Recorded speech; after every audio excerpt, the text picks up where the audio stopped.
What's going on? What's going on, my good people? Welcome to another episode of Chopping Willie in the Morning, brought to you by Let the Film Speak. Man, I am your host, Chop. Here, my main man, Willie Jack. Willie Jack, how you feeling this morning, brother? Hey man, feeling good, feeling great, man. My easy week for me this week, man. You know what I'm saying? So I will leave this week as winning. If nothing else, I ain't losing this week. So ain't nothing wrong with that. Hey, you ain't losing this week, man. If you don't play nobody, you can't lose, right? Hey, yeah, if you ain't, it's just like the casino, bro. If you ain't losing, you winning.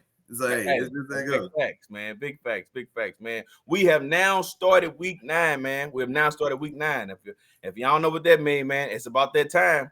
We're entering that territory, man. We finna start taking some teams out the oven. If y'all don't know what that means some of these team seasons are done, cooked. These boys Put a cooked. fork in them. You know what I'm saying? Some of these boys is cooked. Yeah, man. Say, hey, these teams are about to be cooked, man. We taking them out the oven. Some teams are already cooked. They're already done. But, you know what I'm saying, we'll get there, and I'll start letting y'all know one by one, man, as each of these teams are officially cooked and done. You know what I'm saying? Seasons are over. We got another banger for you this morning, man. But before we get into that, we got some house rules, Willie Jack. We got house rules, man. First off, all right, listen to me, and listen to me very carefully, right? We got some house rules. When you enter anybody's crib, you know what I'm saying, especially if they having a little shindig, you know what I'm saying, they doing some little things, they provide the entertainment, especially when you enter Chopping Willie's crib. We providing the entertainment, all right? You know what I'm saying? So when you come in here, you got to know that. That's why you like this. You like it because we providing the entertainment, man. You're going to enjoy yourself when you step in Willie Jack's and Chop's house. You know what I'm saying? You're going to enjoy yourself. So I need y'all to like this. Secondly, we don't allow selfishness in this crib, man. My mama taught me a long time ago, man. Even though I was the only child on my mama's side, man. My mama taught me, man, do not be selfish, man. And we don't allow that in our house, man. You are not going to be selfish when you step in this crib. So that's why you need to share. I need you to share this. How could you hold all of this goodness and entertainment to yourself? Keep it to yourself. You know what I'm saying? How you gonna keep all this to yourself? You know what me and Willie Jack bring it to the table, man. And you want to keep it all to yourself? That's just selfish, man. So go ahead and share it out, man. Get it out to your partners, get it out to your friends, get it out to your friends, and your partners, and your aunts and uncles, and everybody else, man. Get it all out, man. And last but not least, man. You know what I'm saying? You want to know when the door is open, don't you? You know what I'm saying? We had these shindigs all the time. How you gonna know when the door is open? When you welcome, when you can come in. You know what I'm saying? You gotta subscribe and hit that notification bell, man. You gotta hit it because it's the only way you're gonna know what's going on. That's the only way you're gonna know what we cooking. You know what I'm saying? So what's on the menu, what's in the refrigerator, you know what I'm saying? What kind of drinks we got in there, you know what I'm saying? That's the only way you're gonna know what's going on in there, man. So I need y'all to subscribe, hit that notification bell, you know what I'm saying? That way you're in the loop as far as everything that's going on with Chopping Willie, man. Whether it's Sunday morning, whether it's Wednesday nights, y'all know where we're gonna be, man. Every time. So I need y'all to follow the house rules. Hey, and I guarantee Chopping Willie Jack got you, man, for sure. So without further ado, let's go ahead and jump into this Thursday night game, Willie Jack. We have Philadelphia going to Houston to take on the Texans, man. Philadelphia came in with this W, 29-17. I was this close, Willie. I was this close to calling that score, dog. I said 31-17, but it ended up being, or did I say 37? I said something like that. You said 31-17, and I said 31-17, man. I was this close, man. I was a little bit off. But Willie Jack, what was your take on this one, man? Man, no, kind of like I was saying before, bro. I ain't gonna lie. When the game first started, and I thought I had been on to something because I was really close to trying to call that a sleeper upset. I thought that could have been one of those ones like that's a sleeper trap game. You look completely over them Texans. And honestly, to Philly's point, Houston came out there ready to play. They come out there, they come get a score, they take a quick lead, 7-0. And then like I said, to Philly's credit, man, don't let it phase them. They come right back. They put one more on the board, put the pressure right back on Houston. And then there again, man. I mean, there's a little back and forth, but Houston and Philly trade scores one more time. And so I'm like, okay, it's 14-14. Houston's still in this thing. They playing relatively well. And then, you know what I'm saying, Philly starts to separate themselves. You know what I'm saying? Which is what they should do. And that's actually a sign of what you look for in a team when you're still trying to decipher who's a contender and who's a contender and a pretender. Because when you're a real legit team, when you're a real contender, like getting thrown off the square a little bit, coming out and getting hit in the mouth a little bit, having to kind of rally with a team that you know you should just wash, but then still, even with all that, rising to the occasion, pulling away from like, all right, look, we done playing, pull away from these guys, and that's kind of what they did, man. Philly kind of as the game wore on, just like I said, they just separated themselves. Houston still made it tough though. They got after Jalen Hurts pretty good. The strip sack fumble was big. I don't think Houston got any points off of it though. And like I said, that's where it kind of they couldn't capitalize to kind of keep like I said to just stay on task or stay on target right there with Philly. And like I said, Philly separates themselves and gets it done. But no, other than that, man, it was a more entertaining game than I probably thought going into it. And so yeah, not mad at all. For sure, man. And for me, man, this was Alabama versus Coastal Carolina. Okay. Alabama versus Coastal Carolina. Coastal Carolina. But see, this is the reason why I say that is because it is, right? You know, when I watched this game, and like I said, excuse me, I'm sorry about that. But like I said, Thursday night games are the weird games, man. They're weird games. And things just happen. You know what I'm saying? And on a Sunday, if this was a Sunday or even a Monday night game, I wouldn't have gave Houston 17 points in this game. You know what I'm saying? But like I said, I give them 17 just because it's Thursday night, you know, because you never know what happens. And sure enough, Damian Pierce came out running that rock, man, 139 yards on the ground. But the reason why I said Alabama versus Coastal Carolina is because I feel like this would have been a game that Philly would have lost if they weren't as good. Now, that probably don't make much sense to you, but I'm going to tell you like this. Yeah. When Alabama faces Coastal Carolina, you know what I'm saying? Alabama can come out flat. Coastal Carolina can come out on fire. But at the end of the day, you don't have the firepower that Alabama has. You know what I'm saying? Alabama can hit you for 6 just like that. You know what I'm saying? The talent level is drastic. You know what I'm saying? When you're talking about the two different teams. And that's what I saw in this game. I saw the talent level of Philly just being the better guys. You know what I'm saying? They were flat in certain areas. They gave up a lot against the run. You know what I mean? Certain players weren't doing what they would normally do in these games. They supposed to be one of the better offensive lines. They gave up 4 sacks, and one of them was a fumble. You know what I'm saying? So they failed in a few different areas and came out that way. But when you just that talented, man, sometimes it don't even matter. Over time, you know, the talent just takes over. The cream always rises to the top. Yeah, the cream always rises to the top. That's what Willie Jack always say, man. So so eventually it rises to the top. That's why I said Alabama versus Coastal Carolina. Coastal Carolina came out hot. You know what I'm saying? They was on fire. They was on point. They was locked in. But hey, man, sometimes it just ain't nothing you can do, bro. You just got to tip your hat. You know what I'm saying? And I think that's exactly what happened in this particular game. So, like I said, Philly comes away with this W 29-17.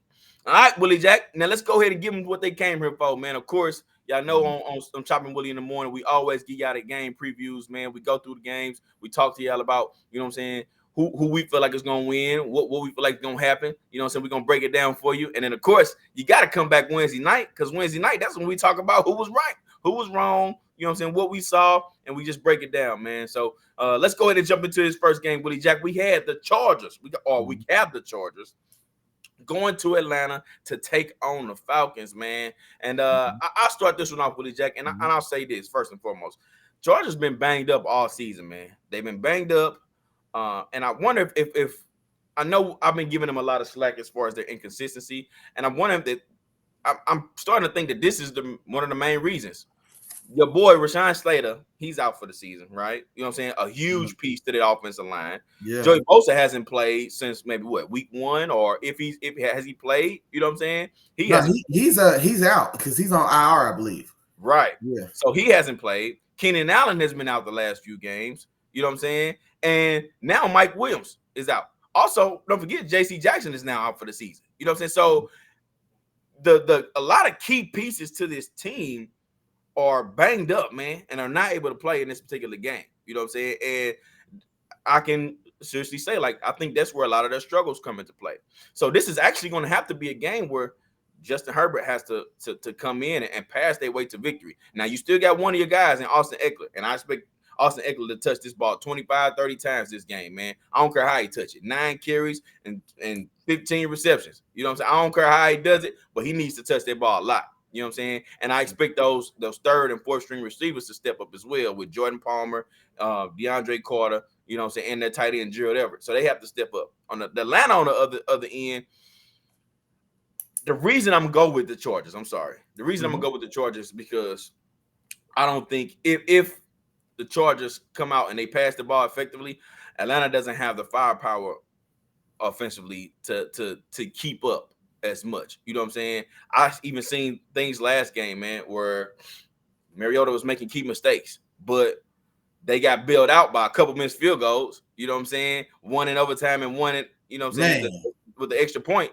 You know what I'm saying? So they got bailed out at that game. Now, we know they're going to fight. So I know this is going to be a close game. But at the end of the day, man, I think I'm going to roll with the Chargers in this one, man. I think Herbert comes out and he does enough in the passing game where Atlanta struggles a little bit to come away with this W. Also, Atlanta is out the two top corners, Casey Hayward and A.J. Terrell. Both of them are not playing. So I expect, even though Chargers are banged up, I expect them to find a way to pull this one out, and Herbert, makes a few big plays. Give me 27-24 final score of this game. 27-24. Okay, and honestly, man, I like a lot of the points you made, and honestly, listening to you, this is one of the games I told you, bro. I got like 4 or 5 I just couldn't call, and this is the one. This was one of those games, and so I'm going to go ahead and take Atlanta for a couple of reasons.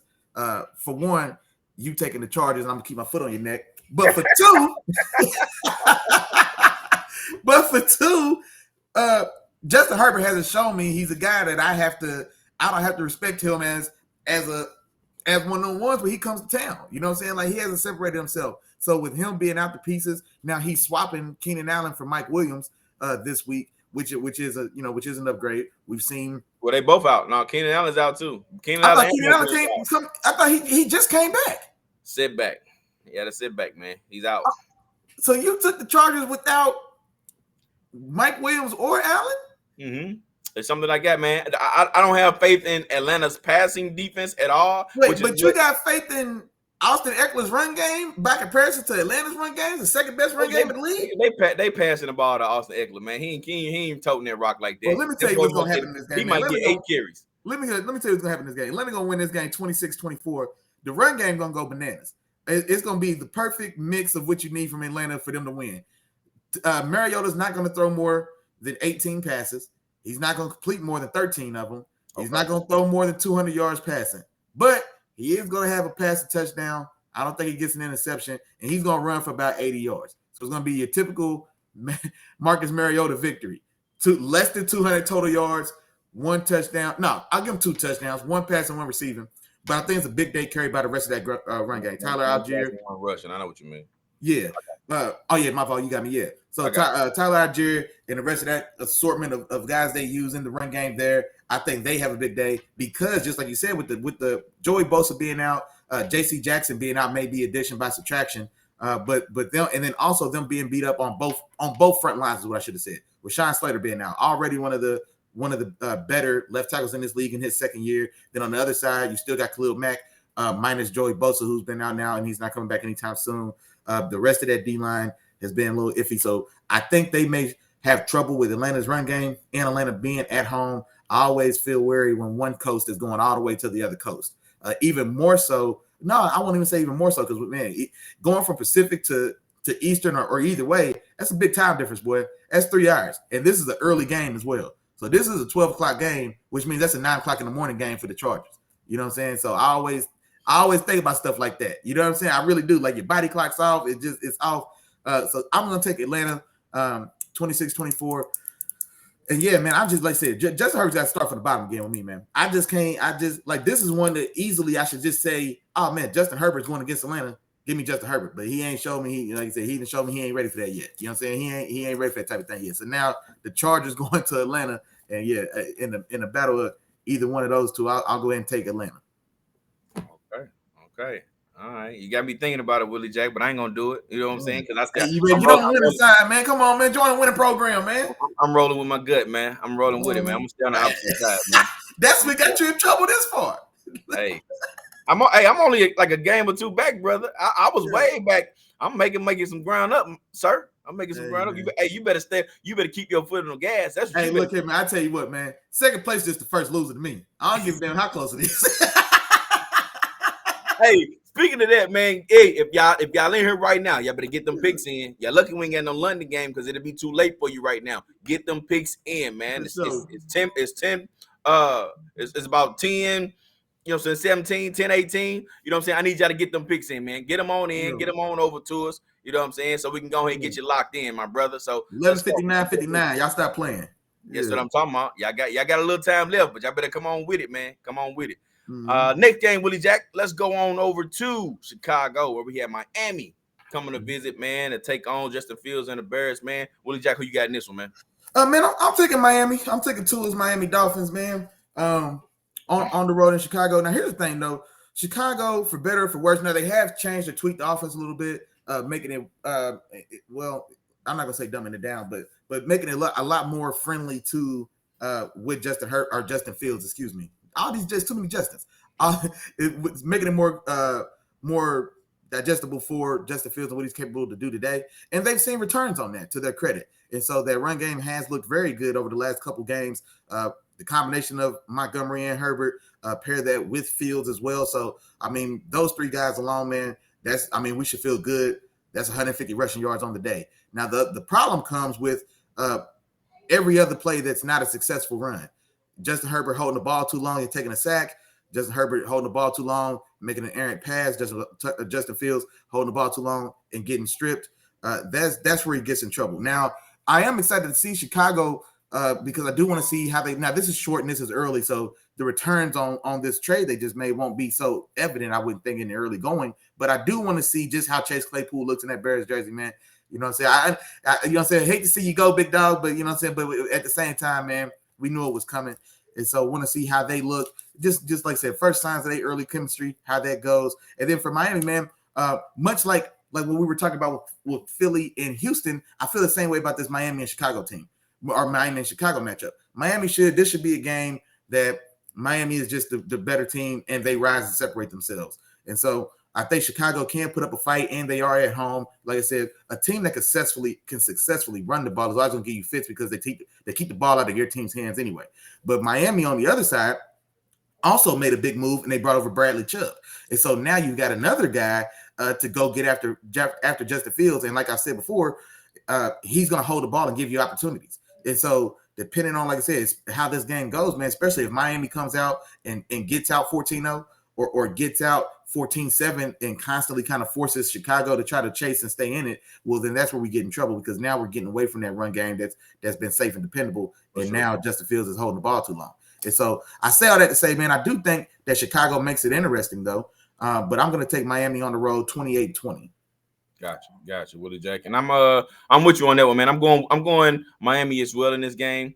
One thing I did like from last week with Miami's performance, man, is Tua. I think Tua came off the cleanest game and the best game he's played all season. Man, when I watched him play last week, he was money. He was consistently down in this game. Detroit was up most of the time in this game, but Tua, man, was poised. He's making the right decisions. He was money on third down. Man, he was 8 of 12 on third down alone. You know what I'm saying? And he got his team back in this game by using those playmakers, and those playmakers came and they did their thing as usual between Waddle and Hill. So Tua was getting them the ball. And like I said, it was money on third down. He played a very, very clean game. And when it was money down, he came through for him. So I expect him to continue to build off of this momentum, continue to get better, continue to build that chemistry with this team. And then, like you said, they brought Chubb over to add a little bit to that pass rush. But then the also the reason I like Miami is because their run defense has been the top notch for them. You know what I'm saying? That's been the piece that's been the solid piece for them on defense. Their run defense has been really good. So I expect them to continue to do that, to hold Justin Fields and that offense from scoring as much as you know they may have. I do expect them to put up some points. But I think Miami, they match up very well with the Chicago team, and I think they come out and handle business again.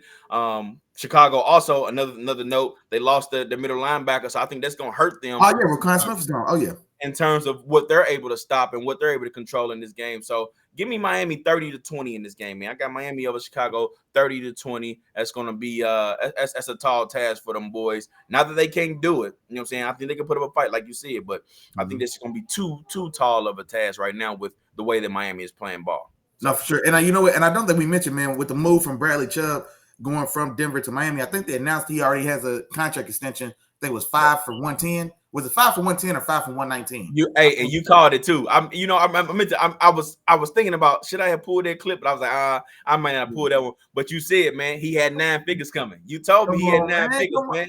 Hashtag Willie told you, man. Come on, man. Y'all know what's going on, man. I told you what we bring to the table, man. We've been talking to y'all, man. Yeah, hey, come on, man. I gotta keep they should know what's going on by now, man. But yeah, he went ahead and he signed that 5-year over 110 million extension. So man, go get your bag, man. Bag alert. Hashtag bag alert. Electrocute the King Dolph, man. Get paid, Dolph, bro. you know what I'm saying? Hey, go get paid, man. Go get your money, man. On to the next game, Willie Jack. We got Carolina going to Cincinnati, man. Going to Cincinnati. And I'm gonna say this, man.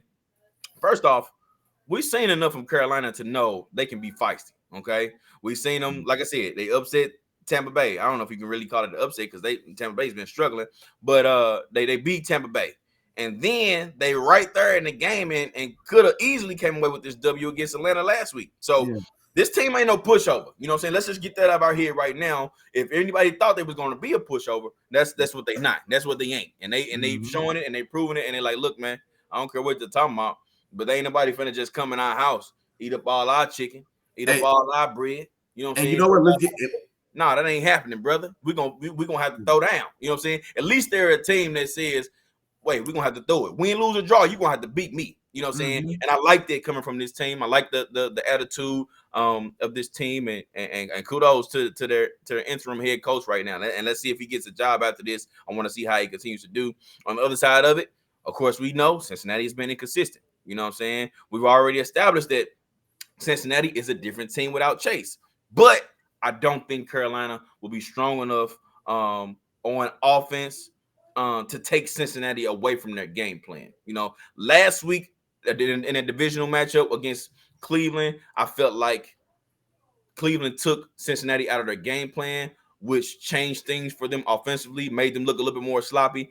I don't think Carolina is strong enough offensively to take them out of their game plan. You know what I'm saying? So I still think Cincinnati will be able to stay grounded with what they do. And I do feel like Cincinnati will be able to come away with this W, man. It could be a close one, but I'm going to go 23-17. Final score of this game, I got Cincinnati taking that W, man. And then on the injury front for Cincinnati, man, who any notables? Well, as of right now, Chase is still the one that's out. Matter of fact, I'm gonna go ahead and pull it up for you, Willie Jack. I had my all my injury stuff up, but as of right now, Chase is the only one that's looking to be out on this offense. On the defensive side of the ball, like Josh Tupu, their defensive tackle, he's the only one that's looking like he's gonna be out. Everybody else is looking like they're ready to go, man. Okay, no, we good. Okay, yeah. But no, that's the key one right there, because even just like you were saying last week with Cleveland, I don't think Cleveland got them out their game plan. I just think they offense trashed it out Chase. So I don't necessarily. Well, and now Cleveland did make it. You know what I'm saying? They capitalized, but this is just the tale of two teams, with and without Jamar Chase, and they still without Jamar Chase. So this is going to be an ugly game, which is. Man, the ugly game is right up Carolina alley, though. Look, now I had Cincinnati in this game. Well, see, I'll say this too, Willie Jack. I do think they're a different team without Chase, but I didn't want to put too much into that game because it was a divisional game. Because that's a good point too. Yeah, it's always. So I want to see what they look like this week, and based off what I've seen from them the previous weeks, I don't think they're going to be as bad as the performance we saw against Cleveland, because Cleveland. It was rough. You know what I'm saying? Take your time, bro. Take your time. I had Cincinnati 24-16. Okay. And I said the same things that you said, man. Carolina's tough. You got to respect them, man. I was definitely wanting to shout out Steve Wilkes, man, head coach Steve Wilkes in there, because there's been a noticeable change in the temperament of this team since the moment he took over this team. For sure. He came in. It was a dude chirping. Name was Robbie Anderson. Sorry, my boy. I like you. I seen the interview you did on the Pivot. Actually seemed like a cool dude, but you can't talk that much and not produce. You know what I'm saying? You can only talk like that when you're putting up the numbers. You know what I'm saying? And you wasn't. So Steve was, hey, get him up out of here. You know what I'm saying? Now that benefits both sides. Not to say you broke up about it, but it is what it is. You know what I'm saying? Yeah. Get him up out of here. And then what Steve Wilkes do? He went out there and stole a win from somebody. And then what he do the next week? He should have beat Atlanta. And then we got a weak penalty call, the NFL, the No Fun League. They got to stop that. They need to chill on that. Man, they got to do something about that, man. We can't be 15 yards on that. Now the kicker still got to make the kick. You know what I'm saying? You still a professional inside 50 yards. I don't want to hear it, big dog. But still, man. So I hate that one. They lose that one like that. But definitely, man, this is a team. They really rallying around this interim coach for sure. PJ Walker hasn't been spectacular, but he's been serviceable. And last week, like I said, the touchdown he threw, the only touchdown he threw was the only one that mattered. It was the beautiful moonshot, 60 yards in the air to DJ Moore, right on the money. DJ Moore makes an excellent hands catch, splits two defenders right there in the end zone. Excellent throw, excellent catch. Who you got, man? Nah, man, I know I'm trying to talk myself into Carolina, man. I'm trying to talk myself into Carolina, dog. They got a nice young defense, man. Brian Burns. They turned down 2 first-round picks from your Rams. You still got, damn. Scared money don't make. Damn. Can Joe Mixon carry? No, man. My main man Jeezy told me that. He said, "Scared money don't make no money, dog." Hey, give me Carolina, man. Give me Carolina with the upset on the road. I'm gonna lower the score a little bit. I'm gonna go 20-16 Carolina on the road. I may regret that one, but Joe Burrow's Bengals got to show me something with Jamar Chase. You ain't showed up without Chase yet, so I don't owe that to you. But the Joe Burrow was one of the ones, though. I give him that. He is one of the ones. But Tyler Boyd and T. Higgins, y'all be a goddamn shame of yourself. Excuse me, y'all should be ashamed of yourself, boy, not showing up last week. 6 catches and less than 100 yards, 22 of y'all. Come on, man. We got to do better. And this Carolina defense, man, I think it can make it ugly, especially with them already being handicapped, playing left-handed like they are. I feel that. Yeah. All right, Willie Jack. On to the next one, man. We got another divisional, man. Another divisional game. We got Green Bay going to Detroit to take on the Lions. All right, who you got, man? I hope this another one you was thinking about, because now I'm put you on the spot, brother. See, this is exactly it was. See, I didn't. This is one that I was like, man, because Aaron, man, like I've been saying, Aaron, man, y'all ain't showed me nothing. Y'all don't just get a blanket. You don't just get that blanket pass, bro. You know what I'm saying? Back in the day, Aaron shows up, man, and it's Detroit. Don't matter what's going on with Detroit. Aaron goes to Detroit. That's a dub. I don't feel comfortable saying that, man. I really just don't.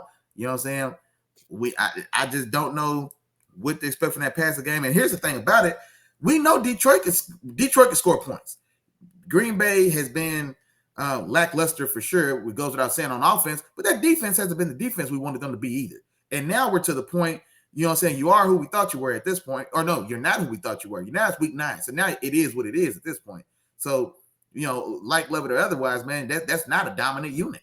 It's not a top 5 unit. You know what I'm saying? Not to say that it's not a respectable defense, but it's not a defense that, you know what I'm saying? It's not a defense that warrants recognition as far as standing out and being a difference in the game. That's just not what they've been to this point. And like I said, now Detroit without TJ Hockenson, I still don't understand that move. If you make that move, I don't know why you don't get more back in return, especially making it in division.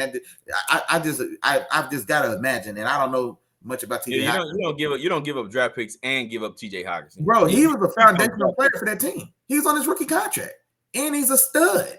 You don't let those type of guys go. And for the compensation exchange, they gave away picks with TJ Hockenson to get a mediocre pick back from Minnesota. So that's ridiculous, bro. So I'm wondering. I'm wondering if they're gearing up to pay this offensive line, though, because this offensive line is one of the best in the league. And I'm wondering if they're gearing up to pay that. And I think go ahead. That's a good point. Well, that's a good point. But see, the only thing is, the main guys are paid. Frank Ragnow is the 3rd highest paid center in the league. He got paid like 2 years ago. Frank Ragnow. And then the left tackle, man, I always blank his name. The left tackle, he's the elder statesman. But Decker. Are you talking about Tyler Decker? Is that Tyler Decker? Okay, yeah. Because I'll be confusing Tyler Decker and Riley Reef every time. Don't ask me why, but I switched those guys around. So yeah, Tyler Decker on the left side, very solid piece. But I think he got paid a while ago as well. If anything, he might be coming on nearing the back end of the deal he signed maybe 4 years ago. But I would think he signed, and Penei Sewell is in his 2nd year. So you got 2 more years before you got to pay him. But I don't know about the guards though. I don't know about the guards. But we've seen contracts come early, and if Penei Sewell has been balling, you know what I'm saying, and I think he has a little bit of wiggle room to say, "Hey man, I need that bread now." Then you also got they gonna pay DeAndre Swift. DeAndre Swift ain't going nowhere, and I think they want to build a little bit around Amon. You know what I'm saying? Yeah, I mean, but T.J. Hockenson still he should fit all into that. Because let's think about it. Because DeAndre Swift, even if he gets paid, he's a running back. He's not gonna make more than Derrick Henry. And Right. as nice and as dynamic as he is, he's not a top 8 back. You know what I'm saying? Like you would feel comfortable saying that when he is healthy and been on the field, he's somewhere in the top 10 probably, or as far as how he's performed when he's been on the field. But he's on the bottom half of that top 10. You know what I'm saying? And when these contracts are going to be talked around, for one, like I said, when Derrick Henry signed for $12.5 million, and the boy went for 2,000 yards, and I don't care how dynamic and how nice we think Swift is, but he's not gonna be. I can't see that his contract.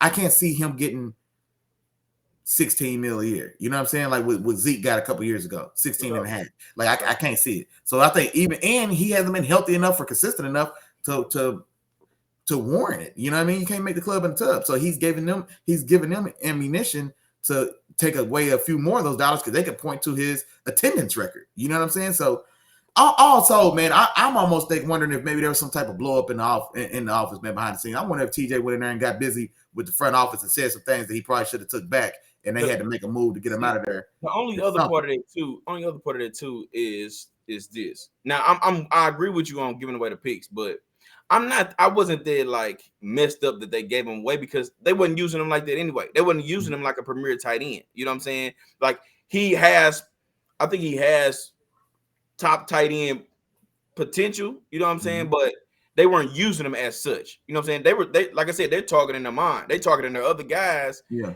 And I always thought they should have been targeting TJ much more. So if you ain't gonna use him, I mean, I guess go get something for him, but not give away no picks for it. But don't give him away. And like I said, in division as well. But here's the thing about that also, Chop. Like he probably should have been a bigger. He definitely had room to be a bigger piece of that offense for sure. But that's why I'm saying he's a foundational piece going forward because we still all anticipate that Jared Goff is still on borrowed time. So yeah, maybe him and Goff aren't firing on all cylinders, but you just don't let go of a blue chip player. He's a blue chip player, and you know that Goff's time is going to be limited. Whether that's one more season before the guy they draft this coming draft, maybe he gets one more year before that guy takes over, or depending on the guy they get, if they like him enough, if he just comes in and they free up all the guaranteed money on Goff's contract is out, and maybe they just bring in the new guy fresh, and so now you still want like a cornerstone foundational piece. I just hated that move. I just really did. Damn, now they talk about somebody in Detroit. So I wanted to go to Detroit because they can score points, and Green Bay's defense has a penny lead, and the offense looks garbage. But now, yeah, man, I'm gonna take Detroit. I'm gonna give you another chance to make up a little ground, man. I'm gonna still take Detroit because just like Chop told me, man, they've been scoring points and they haven't been using T.J. Hockenson to do it, and so I'll still take Detroit. But see, this is the thing. I don't trust that Detroit knows how to lead from the front. I think they get accustomed to having to chase opponents, and they don't. It feels like the offense doesn't really get going until they're behind 2 scores. Well, I shouldn't say that because the Miami game they jumped out in front, but those instances of being in front have been few and far between. More times than not, they get down around 10 points, and then they turn into a shootout. Come on over the green. I know, man. Don't shoot yourself. Don't be silly, Willie Jack. Don't be silly. Don't shoot yourself in the foot. And let me just go ahead and talk to you. Your money can't make none, Chop.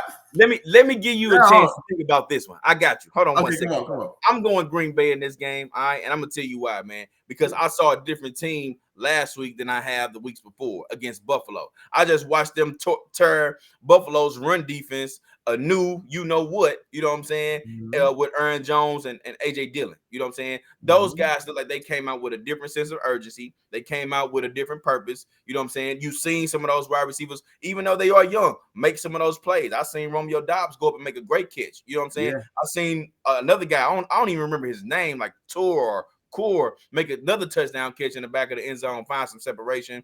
But all in all, this Green Bay team looked different going against, this Buffalo team than they had the previous weeks. You know what I'm saying? And you're talking about that two-headed monster. If they're starting to get things really rolling, like I expect them to, you talking about a Detroit defense that their run defense is open. You know what I'm saying? They got holes, and just like we talked about, just like you said last week with Bill Belichick, man.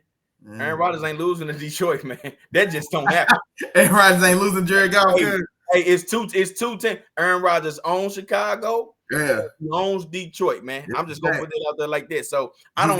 He's got real estate in both. That's a fact. Hey, he got real estate in both. I don't see it happening in this game either. So I'm gonna go Green Bay, man. Green Bay in this game. They're gonna put up the first 30 points of the season. They're gonna put up 30 this game. Actually, they're gonna put up 31. 31. I got 31-20. Final score of this game. Green Bay takes care of business in Detroit, man. That's where I'm going. Willie Jack, I'm telling you, brother, you better think about it.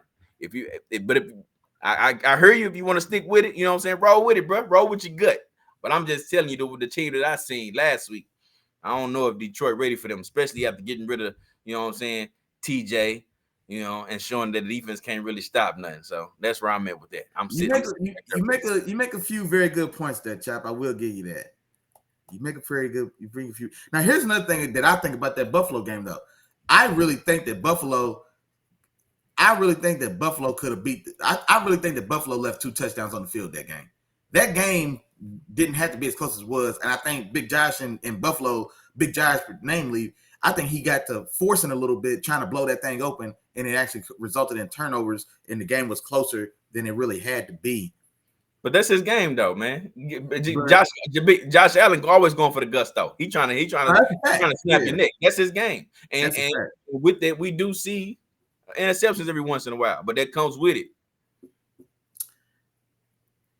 Hey, man. I'm going to take Detroit 27. I'm going to take Detroit 27-23. All right. 27-23, man. I just don't have faith in the Packers scoring points, bro. Not 30 points. 31 points feels like a lot for Green Bay, man. That's a tall order. Even though Detroit's defense has been porous, that's to say the least. So you do have a fair point there, but I'm still not confident that Romeo Doubs and the other guys, we can't think of their names. I'm not sure if that group can capitalize or can cash in. And you know what I'm saying? So I just don't know if they could take advantage on the scoreboard. And like I said, we do know on the other side, win, lose, or draw, we do know that Detroit scores points, or they are able to outside of a New England week. But like I said, Bill had something on his mind that week. Yeah, I'm gonna take Detroit, man. 27-23. It's a new day, and it's a new NFC North. The Vikings are winning the division, and Detroit's gonna beat A.A. Ryan for probably the second time in 20 years. Probably. Okay. All right. I wonder what that win-loss record is. A.A. Ryan against Detroit. It's got to be a lot to a very little. I tell you that. I might look it up before the show. I might come with an answer. We'll see, man. That's probably ugly, yeah. All right, let's go into this next one, Willie Jack. We got Indianapolis going to New England and take on the Patriots, man. I'm not looking forward to this game at all. You know what I'm saying? This doesn't seem like an exciting game.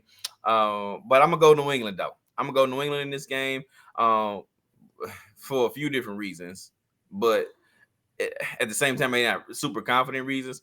For Indianapolis, man, one, you without with Sam Ehlinger as the starting quarterback, they didn't look like a much different team. Maybe it like the same team, a team that was struggling on offense, couldn't get anything going. Now your quarterback can move a little bit, but that didn't really help them much. You know what I'm saying? This game against Washington, they had plenty of chances to beat Washington in this game, and they couldn't do it on offense, man. They couldn't close out the game. Jonathan Taylor will be out this game. They just got rid of Naeem Hines. So you bring over Zach Moss from Buffalo. They bring over Zach Moss, but they're what's my man's name? Deontay Jackson, your boy. You said he ran the ball well when he came in earlier this season. He is going to be the guy that's going to be starting at running back today for them. They got one offensive weapon, you know what I'm saying, Michael Pittman, as far as receiving wise.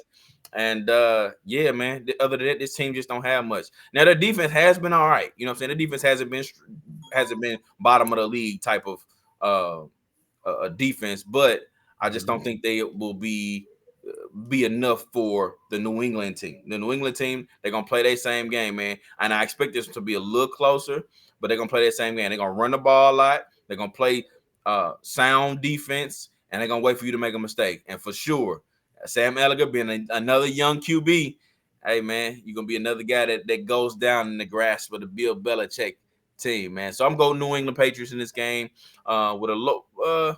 I give Patriots 23, man. Patriots 23 to the Colts 10, man. 23-10 final score of this game.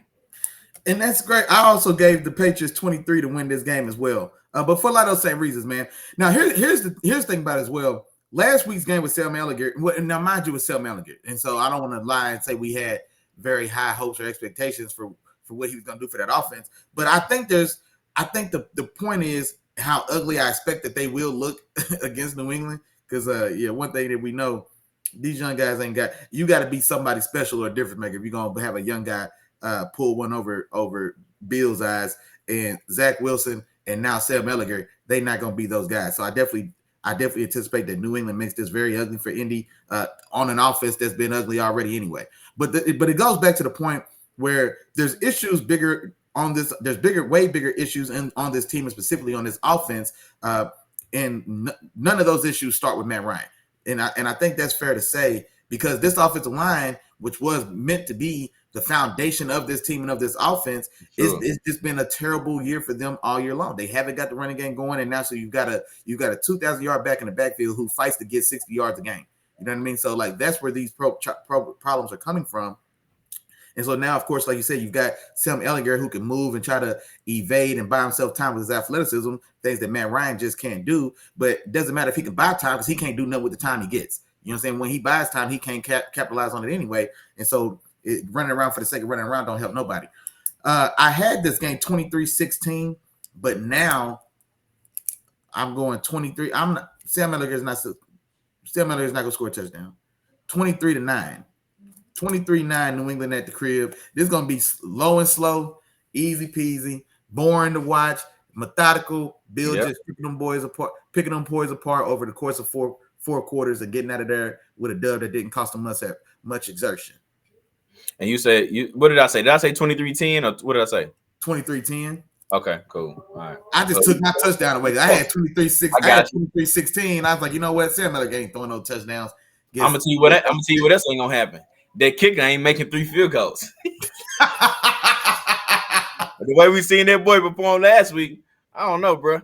I don't know about the 3 field goals. Hey, you probably right. Gotcha. You probably right. Well, Willie Jack, I think it's about that time, man. We about halfway through this thing, man. Halfway through this show. I think it's about time for us to start paying some bills right now, man. Hey, y'all know what's going on, man. Hey, shout out to the sponsorship, man. Y'all know what's going on, man. The Three Amigos, man, been rocking with us from day one, man. Rocking with us the wrong way and the strong way, man. That's like, that's share, that's subscribe. That's 3 the hard way, the 3-piece spicy. You cannot go wrong. Like, share, subscribe, big dog. Now, y'all know what's going on, man. Like, share, subscribe. But it's a 4-part program. That's just the first part. Hollering at the Three Amigos, man. Being respectful. Walking in and introduce yourself. Wipe your feet out before you sit down in my house. Introduce yourself, big dog. Hey, what's going on, man? My name is Willie. I'm a Steelers fan. Everybody, how y'all doing, man? Well, come in and be welcome, big dog. We appreciate you. Yeah, now tell your friend. And then tell your friend, tell his friend, and tell your friend's friend, and tell his partner as well to come on down and kick it with your dogs up top in the penthouse, man. Y'all stop playing. We done moved on up, man. We on the east side. Deluxe in the sky, all of that, man. Y'all know what they said, whatever the Jeffersons did. But do that, man. Come in here, kick it in the penthouse with your dogs, man. Chop it Willie in the morning. Y'all hear the nuggets we be dropping, man. Come on, man. Every week we gotta remind y'all about something Willie done told you. And then every now and again, Chop might be in his bag. Come on, man. You can only catch them nuggets in here now. Chop Willie in the morning. And then don't forget the home base show. You heard what Chop said. Tag home base for you safe. Wednesdays at 7, come back in and double back with us, man. Your dogs and your boys, man, and let the film speak. But we appreciate everybody that's here. 10 in my coming back on Sunday means Chop Willie in the morning. That's where you at. And now back to the regularly scheduled programming.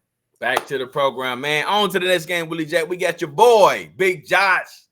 Going to New York, man, to take on the Jets, man. Or what would I say, staying home to take on the Jets, man. And Buffalo going there, man, to take care of some business, man. And I think it's going to be an easy one today, man. Be an easy one. Now, I don't know if it's going to be as easy on offense. I think it could be a similar game that they played last week, man, as far as the way that they played Green Bay. You know, their offense wasn't as smooth. You know what I'm saying? You may see a turnover or 2 from Josh Allen, but I don't think it's going to stop them, man. They too talented. They too good. I think they come away with this W easy. And I expect a defensive touchdown in this game as well, man. A defensive touchdown from Buffalo. I think they're going to play some really, really good ball, man. I got a chance to see I'm not gonna see it like it was my first time, but Milano, that linebacker, man, I love watching him, man. He's all over the field, way underrated. Sideline to sideline, he can cover, he can tackle, he can do it all as a linebacker, man. That's a guy that you want on your team. Expect to see a lot of him in this game. Expect this Buffalo defense to wreak a lot of havoc. To expect Zach Wilson to make a few mistakes, and that's just what's gonna happen, man. Buffalo all day, every day. Give me 34, Buffalo. Ooh, the New York Jets.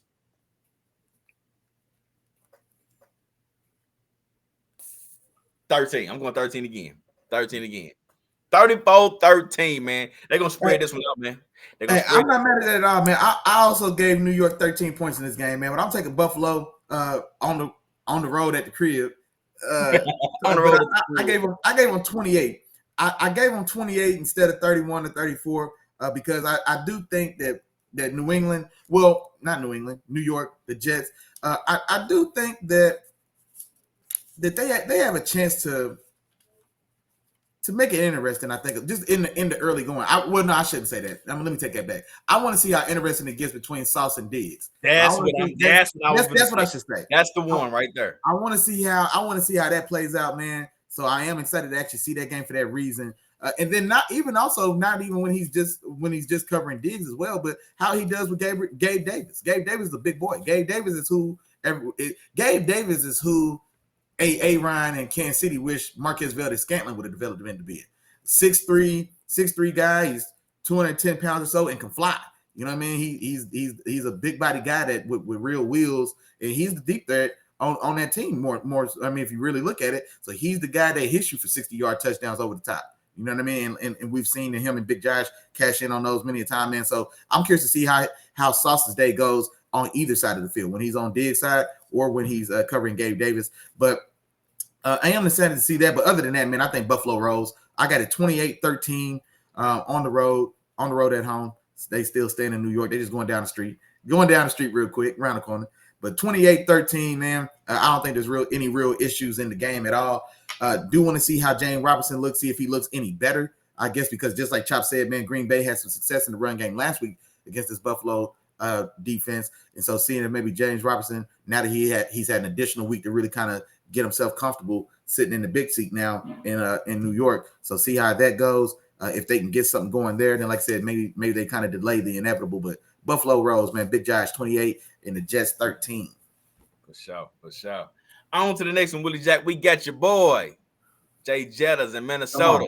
They going to Washington to take on the Commanders. Who you got in this game, brother? Man, give me Minnesota on the road, man. And this is one where Minnesota, like I said, quiet as kept, man. It just feels like they just quietly just keep playing consistently good ball. Like I said, that defense, man, Zadarius Smith was an excellent addition in the offseason. Green Bay, it might have been tripping a little bit, letting them go. Well, not in fairness, man, Rashawn Gary really did come on. It was time for him to re-sign a deal. I agree with you on that, though, because having Zadarius Smith in combination with Rashawn Gary, I think that's an element of their defense that they are missing, man. That was extra pass rush that they was doing, and Zadarius Smith was a difference maker, man. He was the leader of the defense.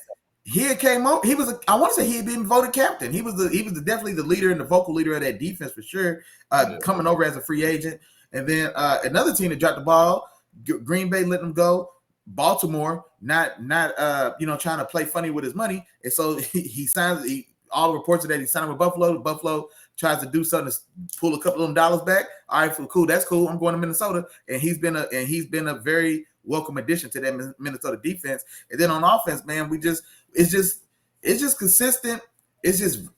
I feel like it's just very consistent, just above the line play. It's not explosive. It's not overly, you know what I mean, overly just dynamic. It's not Buffalo. It's not Kansas City. It's not Miami. But they just consistently move the ball, whether that's in the run game with Dalvin Cook, whether that is Jay Jettas tearing folks up in the intermediate game, or whatever. They just consistently move the ball. And now they get TJ Hockenson, which I do think, especially with Kirk Cousins, and like I said, in that offense, man, we've seen how the Rams have tried to incorporate and feed their tight ends. Tyler Higbee gets tons of targets in that offense. And so now having a guy in TJ Hockenson coming in, filling in for Irv Smith, who was having a good year himself. So he was already, the tight end play was already in use there. And so now you've increased you've gotten supremely better, I think, at that position. I should say that. Yeah. Now you've got a top 10 guy in TJ Hockenson versus, what probably was a top 20 guy in Irv Smith. He's been playing well. Say all that to say, man, give me Minnesota on the road in Washington. I'm going 24-17.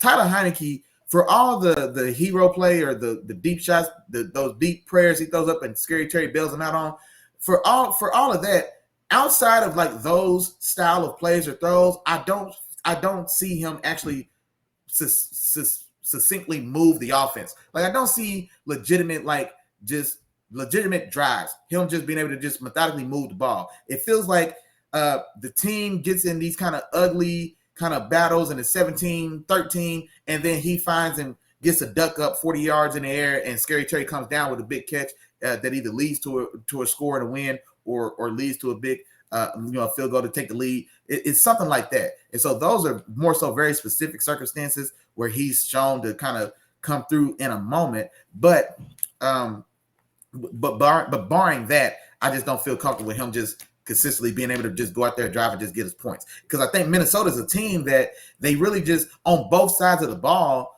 they do methodically just move down the field. And on the other side, on their defense, you gotta drive on them. They're not a team that just gives up a lot of just big shot plays. So you got to work for it as well. You got to pay every toll. You know what I'm saying? And then normally they stop you or get you before you can cash in.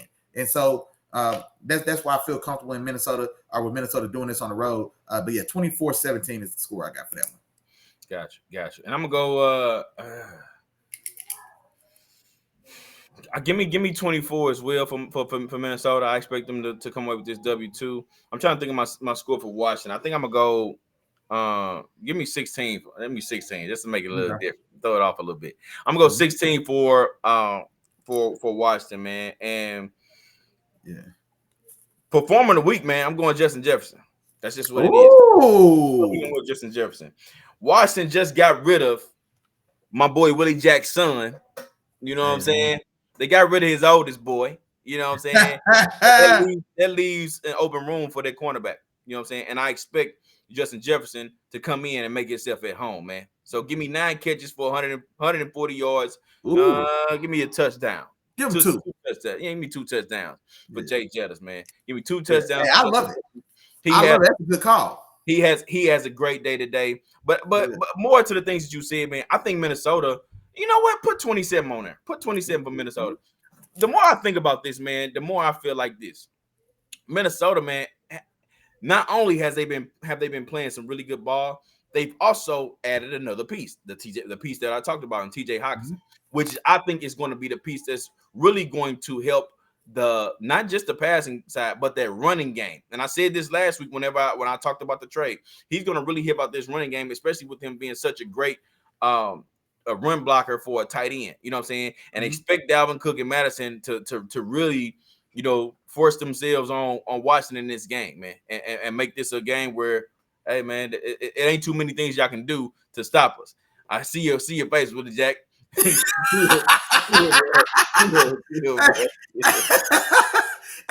was a delayed response.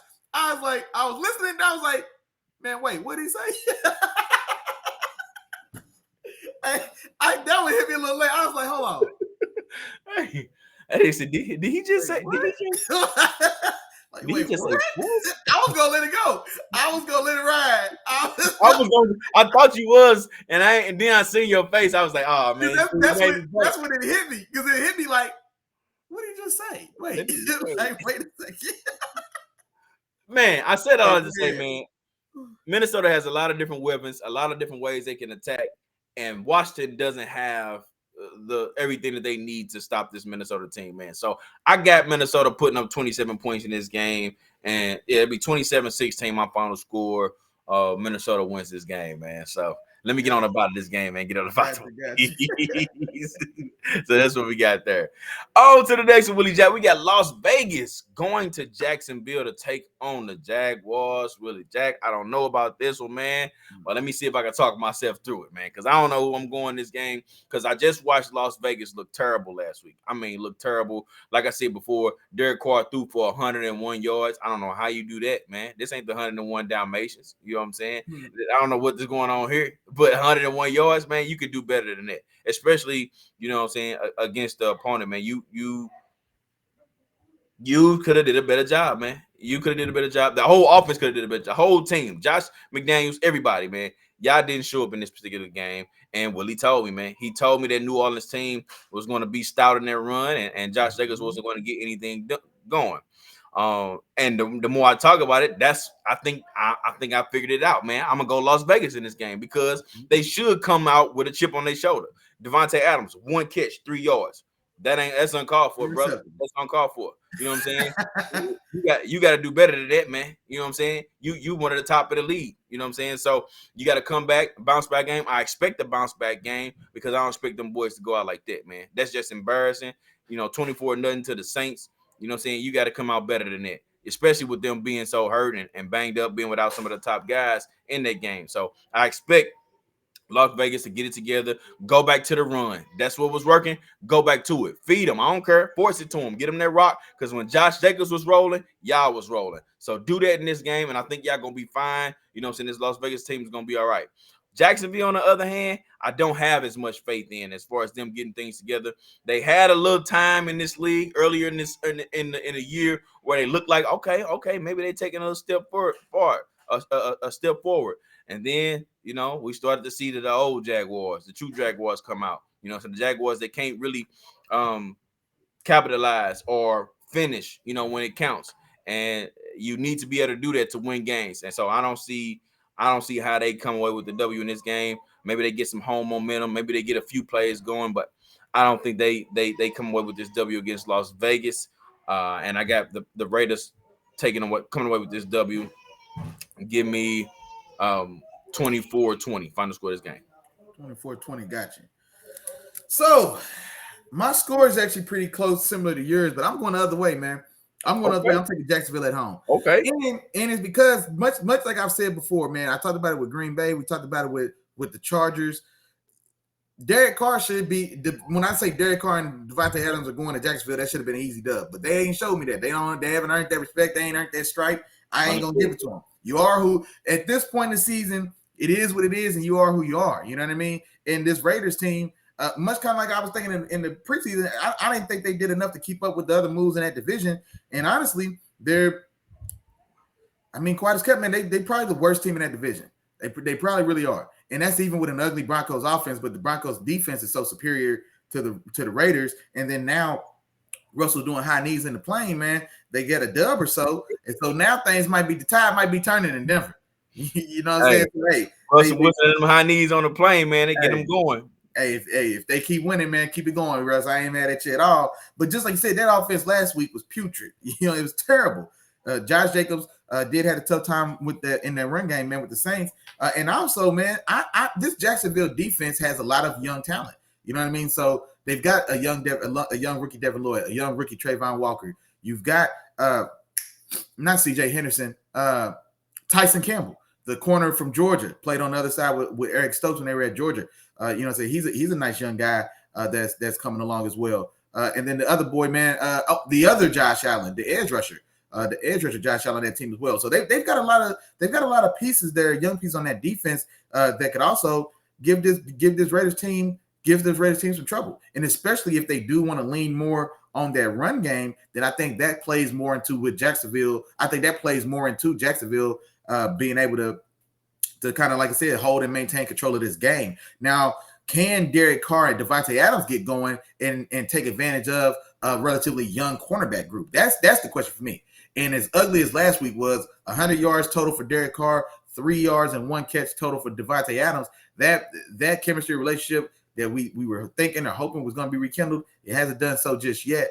And so I'm not going to pick them going across the country on the road to Jacksonville, Florida, in the bottom of the swamp to have that be the time in which they get it done. So I'm going to have Jacksonville, man, to win an ugly game, 23-21. 23-21 Jacksonville. Okay. Now here's another thing as well, man. We've been a lot of talking about coach performance and guys we don't like. There's been a lot of heat on Nathaniel Hackett in that same division. Is Josh McDaniels getting a pass?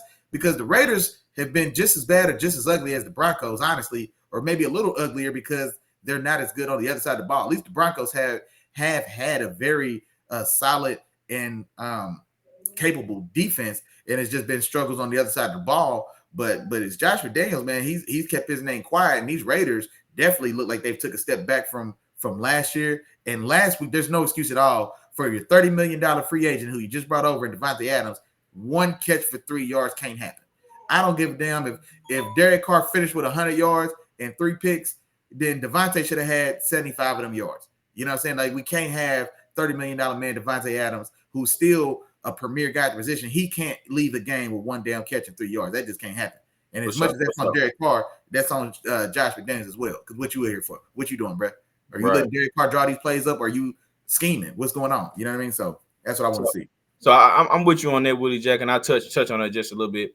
I think the difference between I don't think we getting Josh McDaniels a pass. He doesn't get a pass for this, but I think in terms of where they are, I'll put Nathaniel Hackett a little bit lower because it's visible. It's easily visible the mistakes that Nathaniel Hackett is making as far as the decision making in the games. It's just questionable. You know what I'm saying? How he looks lost, doesn't know what to do in certain situations. Like that is extremely visible. That I don't think we're seeing from Josh McDaniels. From Josh McDaniels, it's just all right, man. You got to get your team together. You know what I'm saying? And you can. It's not easily to say. It's not easy to say. All right, this is just 100% on you versus man. It's just Derek Carr guy. You know what I'm saying? Is he a guy that can get you over the hump, boy? And I don't know if I'm explaining this correctly, but I'm just what I'm trying to say is when I look at both of them, I see a much worse performance by Nathaniel Hackett that's a little bit more visible than Josh McDaniels, if that makes sense. Okay. Yeah, well, I think for me, I think what it is Nathaniel Hackett, he's made the splashy blunders. So he's got specific examples we point to. And it started opening week with the 65-yard field goal instead of the $240 million man trying to get 4 yards. And so that one is burned and etched into our mind because Josh McDaniels hasn't had just a one singular large, just poor decision that we can just draw from. But that offense has been consistently bad. They've had 1 week, I guess, where they scored a little points. Devontae got going, had a 100-yard game and a touchdown. You know what I mean? So we saw few examples of when that offense actually looked like it was rolling a little bit. And then outside of that, I mean, like I said, like we keep saying, when you're at the midpoint now, man, just like Chop told y'all in the intro, at this point, man, hey, some of y'all done. Some of y'all ready. Some of y'all out there. Some of y'all cooked. And I think, well, I ain't gonna lie, I think I caught these Raiders over with about 3-4 weeks ago. But that Raiders been on the wall as well. Now we 8-9 weeks into the season, and that offense not even improving, they're getting worse. That's the difference, I'm thinking, with Nathaniel Hackett's Broncos and these Raiders. I think the Raiders started a little higher, and they've consistently went down, culminating in the last week's performance, 3 yards for Devontae, 100 yards for Derek Carr. And whereas the Broncos, they were a little lower, and they're not up here, but they are ascending though. And I think so the Broncos are passing the Raiders, who are going down while the Broncos are going up. And so that's why I'm thinking it's only getting worse and it's only getting uglier for McDaniels. And depending on the outcome of this Jags game, imagine if the Jags come out here and instead of 23-21, like I called it, this game could easily be 23-12. You know what I'm saying? 23-14. Like, you know what I'm saying? Imagine another week coming off last week's performance. They would be in trouble. They'd be in trouble. It's going to be some real smoke in the city. You know what I'm saying? So I think this is it's not a must win. The Raiders, if they win or lose this game, they're not going nowhere anyway. It's not a must win. Their season's not on the line. But this one is going to be big, I think, for the temperament of that team to finish the season and the confidence in the ownership about next year. Maybe Josh McDaniels' leash is going to be a little tighter now because in year one, I mean, because this isn't a team very far off of the offensive success that we saw from John Gruden.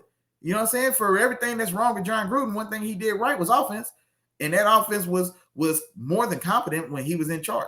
And then even when he left and Derek Carr rallied the rest of those guys and the rest of the coaching staff stepped up and they maintained that same system and play calling, they still were a competent offense. This is without Devontae Adams. And so now you break over another, mastermind in McDaniels, and now you give McDaniels Devontae Adams, and that offense it's not in the same world as the one before, and they're consecutively getting worse. So that's why I said I think that seat for McDaniels it should be a little hotter than it is. And this performance in Jacksonville today could be the one that maybe puts it on the big stage for everybody else. But in my mind, Josh McDaniels ain't no more safer. It's no safer than Nathaniel Hackett, or he shouldn't be, because it's a lot of ugly ball boy on your side of the ball. For sure. I'm with you on that, Willie Jack. On to the next one, Willie. Let's go to your boy, Seattle, man. They go to Arizona, man. Y'all know what's going on, man. What's up? Who you got in this game? Come on, man. Y'all know what's going on, man. Hey, what's going on, man? When we talk about Seattle, man, we talk about Big Gino. And when you talk about Big Gino, you flex on him and say it with me, man. Somebody, he didn't write back though. Come on, man. Big Gino. Somebody Big Gino in the chat for me one time. Hashtag Big Gino. And then flex at the crib for me, big dog. And yelling the screen, he ain't right back. Come on, man. He ain't right back, though. That's a bar. That's eternal. You know what I'm saying? We got Tupac's Dear Mama. We got Martin Luther King's Dream Speech. And then we got Big Gino not writing back. That's on the Rushmore. It's up there. I'm trying to tell you. Give me Big Gino on the road in Arizona. Now, I think this actually is going to be, I think, an exciting game. It was, I could have went there for my game of the week, but there's just not enough juice on both those teams. But I think this is going to be an exciting game, though. It's a division matchup for one anyway. And so, these teams are going to know each other well. Arizona, the win column is they're still working to get wins, but they are night and day better now offensively, or at least I feel like that offense has definitely seen a night and day change, plus DeAndre Hopkins. You know what I'm saying? So they are getting things going there. And I think that's why this could be tough for Seattle, for one, because Arizona's liable to score 35 points in this game. They really could. Seattle, now your boy Tyreek Woolen, is it Tyreek? I think it's Tyreek Woolen, right? 6'12", 200 pounds, runs 4'1". You know what I'm saying? He's got all the measurables, but he's still a young guy, and he's going against Hop, and Hop is back with a vengeance. Hop is back to make sure boys know, hey man, look, y'all got a head start, but I'm still here. You know what I'm saying? And he's coming out. He's at 150 weeks. It feels like 150 yards in these first 2 weeks back, or maybe last week was 150 plus, but over 100 that first game as well. So he's back with a vengeance, and as talented as that young Seattle defense is, Tyreek Woolen, Kobe Bryant, the other guy, Kobe with a C, not with a K, but Kobe Bryant, that guy, the rest of those young defensive guys, Darnell Tyler on the front line, etc. So it's a young, exciting group, but it is a young group, and so they may have a tougher time trying to handle and corral D-Hop than maybe some of the other guys they've been matched up with. But I say all that to say, in Big Gino we trust, and so I'm going Big Gino on the road, 27-23. I really think this is going to be an exciting game. I really do think it's going to be a lot of back and forth. I wanted to give it more scoring because 23 feels a little light for Arizona, but if Arizona gets too close to 30, then I think it may be hard for Seattle to. I don't know if Seattle's going to touch 30. I think, you know what? I'm going to give it a little more. 28-27 in a thriller, Chop. 28-27 Seattle. 28-27 Seattle. All right, I'm gonna go 30. I'm gonna go 30-24, but I'm going Arizona in this game, man. I'm going Arizona in this game, and for the reasons that you mentioned. I mean, Arizona seems last week what I seen from them was a different type of offense that we've seen the first few weeks. You know what I mean? Like you said, D-Hop is back, and with D-Hop back, it seems to be more of an offense that is where Kyler Murray shows that he can go through those reads and he can sit in the pocket and, hit the receivers that are open. You know what I mean? Rondale Moore, came on a little bit in that game. You know what I'm saying? And we all know if he gets the ball in his hands, he can be dangerous. So I think that we're gonna see a lot of that. Now, James Conner is still questionable in this game. It may be a game time decision, but he may be back in this game, which can be a big piece because he's the guy that you can change the game up a little bit with, you know what I'm saying? And instead of passing the ball all the time, instead of Kyler Murray running from left to right to left, hand the ball off a few different times. Now, Benjamin came in, he didn't do bad, but he's not James Conner. James Conner is the guy. James Conner is when you get inside that 10-yard line, you got a guy that can punch it in. You know what I'm saying? I mean, he had about 15 touchdowns last season, Willie Jackson. And yes. he had a bunch of touchdowns. You know what I'm saying? So he's the guy that can bring that other element to that offense, and I think he does that in this particular game if he's back. Either way, I'm just gonna stick with it because that's the decision I made. I'm riding with Arizona in this particular one. I expect Kyler Murray to come out, maybe have a big game, man. Maybe have one of those games where he shows everybody, all right, this is why they paid me. You know what I mean? We haven't seen one of those in a few weeks. It's about that time. Show another. You know what I'm saying? When you are one of the top guys in the league, everybody has a few good games during the season, and I think this could be one of them at home, having Seattle come to the house. Now, if we was in Seattle with the 12th man, I could be talking about the other side of this. And like I said, this is a divisional matchup. So understand these games are tough games. I expect Gino to come in and play some good ball, man. I've watched him make some great throws week in and week out, man, putting the ball on the money. And he had another one that was even dropped last week. But with all that being said, you know what I'm saying? It was a few different turnovers that they came away with that really helped them with their W last week, and they came through with the victory, man. So I expect them to be tough in this game, to be very competitive. I expect this to be a very exciting game. I could have went game of the week with this game, but I just didn't feel like one of the teams was. Is it wasn't enough juice? That's the same thing I said. Just wasn't enough. It didn't have enough juice, but actually played on the field. I think this game could have a little juice, man. But like I said, I'm gonna go Arizona in this one, 30-24, one score game, man. Could come down to the last 2-3 minutes in this game as far as who comes away with this W. So I'm gonna go Arizona, man. I'm on that side of it this time. Yeah, now let's do it. Gotcha. On to the next one, Willie. We got Los Angeles, man. The Rams. They going to Tampa Bay to take on the Bucks. Yeah, man. And this one was tough, Willie. This one was tough. It's tough. I still ain't made up my mind. Who I'm going in this game. But I'm gonna say this though. Oh, okay. The Rams still struggling. The things that I liked from last week is early on, and I think I said this on our show, our Wednesday night show, 7 p.m. Wednesday nights, every Wednesday. You know what I'm saying? If you don't know, you know now. I know, yeah. But Wednesday nights at 7 p.m., man. One of the things I said about the game where they just had against San Francisco is in that first half, they was getting after San Francisco. They got after Jimmy Garoppolo. You know what I'm saying? They put a lot of pressure on him. I think what's my boy name? The skinny guy, the skinny defensive that outside linebacker or edge rusher. Leonard Floyd, man, had 2 sacks in that game, and there was another sack by another guy, you know, and Aaron Donald was getting pressure on the QB. But that's what I seen that was a little bit different from what I've seen in the previous games. So if they can keep that up, they can cause some trouble for this Tampa Bay team. Another thing I like, I said it again, they are intentionally, you know, trying to get the ball to Allen Robinson. Another thing, I don't know if it means much to y'all, but you know what I'm saying? Maybe it can mean something towards the end of the season. Cam Akers is now back with the team. He's practicing with the team, and I'm pretty sure it sounds like something where, all right, we couldn't make a deal for you, so you here. No, they came out and said they wanted him back. I seen that, Yeah, so he's back. He's back practicing with the squad. He may actually be playing in this upcoming game. We'll see how much they use him.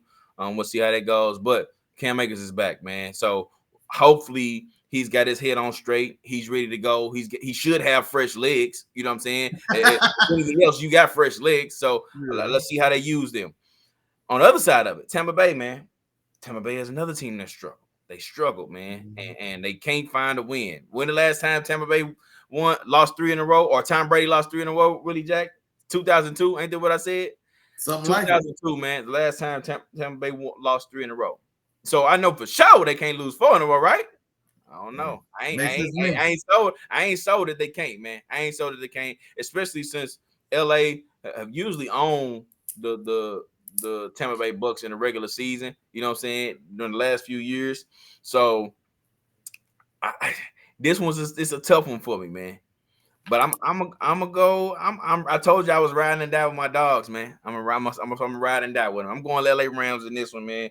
I expect that pass rush to still get out to Tom Brady. He does have a couple injuries up front. You know, as far as his protection goes. Who's out on his receiver core? If you got to pull it up real quick. I don't think nobody's out on his receiving core. I think his receivers are there, but Ryan Jensen is out. You know, the offensive the offensive guard, the center.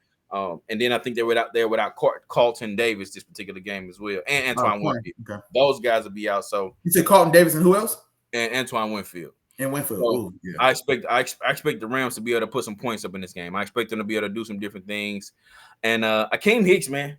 And this is another thing too. I heard this on the show. I'm sorry, I'm gonna get out the way. Go ahead. I'm trying to talk myself into who I was gonna pick this game, and this just made more sense for me. But you weren't picking the Rams. But you picking the Rams. Stop playing. But before I thought about it, bro, because I need to win. At the end of the day, your boy's still trying to win. He said, "Look, I like you, but I'm trying to win, bro. You know I love you, but this is the other thing too, Willie Jack. And I don't know if you thought about this, but I'm gonna bring it to your attention, right?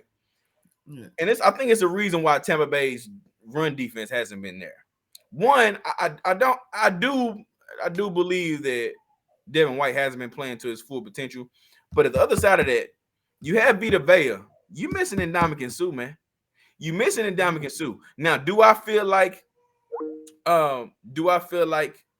Akeem Hicks can definitely come in and fill that role? Yeah, but he hasn't played. He's been injured. You know what I'm saying? So Akeem Hicks is questionable again. If Akeem Hicks is questionable, I expect the Rams to be able to have a little bit more freedom than they're used to having, against this team. So give me LA Rams in this game, man. I expect a few points to be put up on the board, man. Give me 30-27 final score of this game. 31-27. 31-27. 31. Ooh, I don't feel comfortable about that one, Willie Jack. Yeah, you shouldn't. You shouldn't. Well, talk to me then. Well, talk to me. When last time y'all scored 30 points this season? We ain't. Exactly right. Exactly right. And so now today, in Tommy's backyard, you're going to touchdown Tommy's backyard. Now, I know y'all heard me tell y'all last week that Tom Brady don't lose 3 games in a row. He lost 3 games in a row. But I tell you one thing, when last time Tom Brady lost 4 games in a row? When the last time Tom Brady lost 4 games in a row? He might not have ever lost 4 in a row, bro. That's what I there we go. He ain't starting today. The math ain't mathing, man. Tom Brady don't lose 4 games in a row. All right. The research department was late last week. I didn't know 3 was possible. There was already a precedent. He ain't lost 4 in a row and ain't gonna start today, man. Tom Brady now. This is where I got. So now that Tampa Bay defense, you're right. It hasn't always looked and performed like the unit that we think and know that they can be, but I don't think it's as bad off as they haven't underwhelmed to the tune of Green Bay. Green Bay's unit, I really thought was going to be probably the best defense in the league this year. Honestly, like I had that high of expectation. They were going to be somewhere firmly in that top 3 is what I was really thinking. Now they haven't necessarily got to that level, or they haven't got close to that level. Tampa Bay's defense, I still think is performing a little stronger than them. And I like this matchup for Tampa Bay's defense because the biggest thing, you had made mention of Tom Brady's offensive line being a little banged up and what that may spell for your defense. But I think on the other side, your offensive line didn't just get banged up. Y'all just been banged. Y'all just have been underwhelming all year. And so you've already got a down offensive line here for the Rams, and they've struggled all year with pressure. Buffalo exposed in week 1, and then there's been the rest of the season, man, it's been an issue, especially for teams that can really get after the quarterback. And I think this Tampa Bay team can. I do like Akeem Hicks coming back because I think you make a very good point. Now he's just coming back, and so we don't know what we're going to necessarily get. But I'm thinking the guy that if he's anything like it's still a question on if he's even going to play too. So he's still. Well, I thought he was trending as playing. Well, okay, that's a good point. I thought it. Okay, yeah. So it's just okay. So there's a chance maybe he doesn't. But I thought I saw that it was trending that he probably will. I'm assuming that he will. But he's a guy that he's never really been. He's a guy that's going to push the pocket more so than get sacks. But he has always been a force in the run game. You know what I mean? And that's where he really made his mark and made his name in Chicago, being an integral part to that front line. And so him and Vita Vea up front, like I say, he's not the same player. He's a little older, but now also. He's robbing on his own D line. He's got Vita Vea who's taking the, who's doing the heavy lifting up front. And so now he just needs to be there and complement and really muck things up right there in the middle of a weaker offensive line for the Rams. Cam Akers coming back, water's wet. You know what I'm saying? Like it doesn't sway me one way or the other because boy didn't do nothing when he was there. Then he got his feelings hurt and then he pouted and then now they brought him back. So that doesn't mean anything to me there. Now, Carlton Davis and Antoine Winfield being out on that Bucs defense, now that could be significant for sure, especially when I really like Winfield, man. I really like his game. So he's one of the better young back-end guys in the league. Carlton Davis is just a solid piece on what has been, for the most part, a pretty deep secondary for Tampa Bay. They are making an effort to get Allen Robinson more involved, but we still haven't seen them actually really cash anything in. So the best week for Allen Robinson this season has been last week, and he had 5 catches for like 54 yards. That was his best game of the year so far. And so they are making an effort, I guess, to get him more involved, but it hasn't paid any dividends though. And so it's more so still going to be, does Matty find Cooper for enough times to, to steal one away? And I just don't think so, man. I just don't. I'm gonna take Tom Brady. I do think it's gonna be a tough game though, but neither of these teams have played as well as they expected from themselves. But Tom Brady's not gonna lose 4 in a row. Tom Brady's not gonna lose 4 in a row, Chop. All right, Tom Brady didn't sacrifice his wife and his marriage to lose 4 games in a row in Tampa Bay, man. It ain't going down like that. It looked like the boy sacrificed the playoffs and everything else, boy. Hey, man, you about to lose everything. Hey, I'm trying to tell you, man, Tom Brady's feeling like Thanos when he got, remember, what's that scene? That little meme is like, man, what it cost you? He said, everything. and came back for this, sacrificed everything for this. And Tom Brady ain't losing 4 in a row. He's at the crib, and he's Tom Brady is a bully. He's looking for somebody he can get off on. And the Rams just might be, well, no, not the Rams gonna be. I think it's a close game. I say all that to say, man, give me Tom Brady and them at the crib 23-20. I still do think it's a close and competitive game, but I do think at the end of the day, I think Tom Brady and those guys have the greater chance on offense and defense to make the deciding play. The Rams offense I don't have any confidence in anybody not named Cooper Kupp. You know what I'm saying? There's just it's really, if Cooper's not getting the ball, then the offense is stagnant. You know what I'm saying? And so they don't have anything to balance it out. And then even on the other side defensively, Aaron Donald, man, I thought he was on the pup list. He hasn't really. I mean, he's playing, and if you dive deep enough into the film, you can find times you can say, "Oh no, he's playing well." Well, I can't tell. People are running the ball on him when they want to, and in the passing game, man, the secondary hasn't stood up against anybody of note. So they've made plays in the secondary. Jalen Ramsey had a goal line interception to seal a victory against the Falcons. Well, why does it take a goal line interception from Jalen Ramsey to seal a game against the Falcons when Marcus Mariota's throwing the ball anyway? You know what I'm saying? So when there's been like capable talent on the other side, I think that secondary has struggled as well. And now you just confirmed for me that Tom Brady's got all his toys back. And so I just don't see on either side of the ball, man, barring Tom Brady and them just going out there and making 2 costly turnovers and swaying this game. I think Tom Brady and those guys, man, matter of fact, that boy had all his toys back last week too. He did. But this week is the 4 in a row game, though. See, he's got the extra juice because he ain't losing 4 in a row. See, last week it was possible for him to lose 3, but I didn't know that going in. I didn't find out till the back end that, yeah, it's possible for Tom to lose 3. But now the research team already let me know, like, Willie, you good this week? Tom don't lose 4 in a row. And so now he's got the extra juice of not. Tom don't lose 4 in a row. That's all I got for you. And because of that, I'm gonna lose 3 in a row. He ain't gonna lose 4 though. He ain't gonna lose 4. I'm gonna make it a full touchdown spread. And I had 23-20. I'm gonna go 27-20. I'm gonna go 27-20 Tom Brady now. Because honestly, man, I think that Rams team's in a lot more trouble than we think. That offensive line is very troublesome, bro. And like you said, that offense is just it's super stagnant. Like they've got to find a way to get somebody going not named Cooper Kupp. It's got to be, and I don't know if it's the week they do it. Gotcha.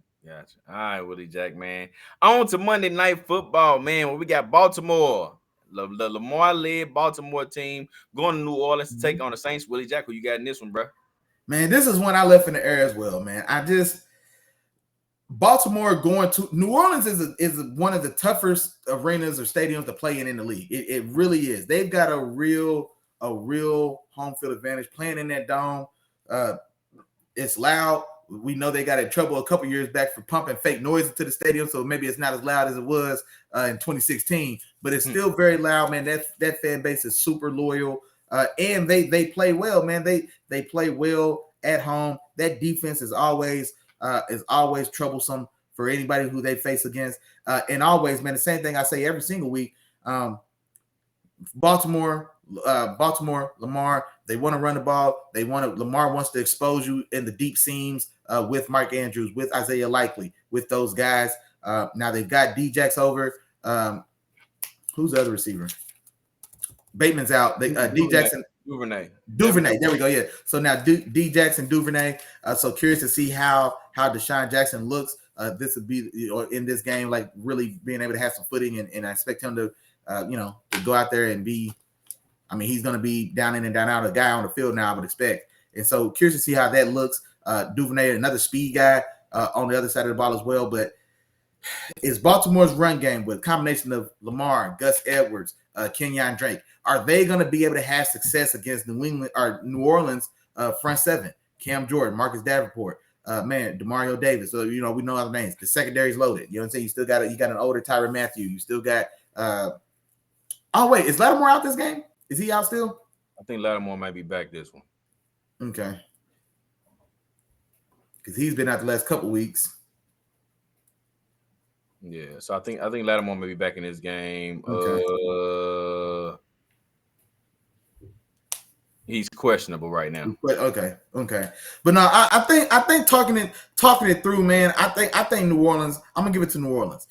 because I think that defense, like I said, I really do think that defense matches up well with the things that Baltimore wants to do. So not to say that Baltimore can't be successful in their run game, because just as dynamic as Lamar is, even when you've got to contain, he can still break it, and that's what makes him special. Even when everybody's where they're supposed to be, he can still make a play with his legs. You know what I'm saying? So, but I do think it's harder to count on that, though. You know what I'm saying? Like it's harder to count on that, and so for that reason, man, I'll take New Orleans offensively, man. For New Orleans, now we know Michael Thomas is done.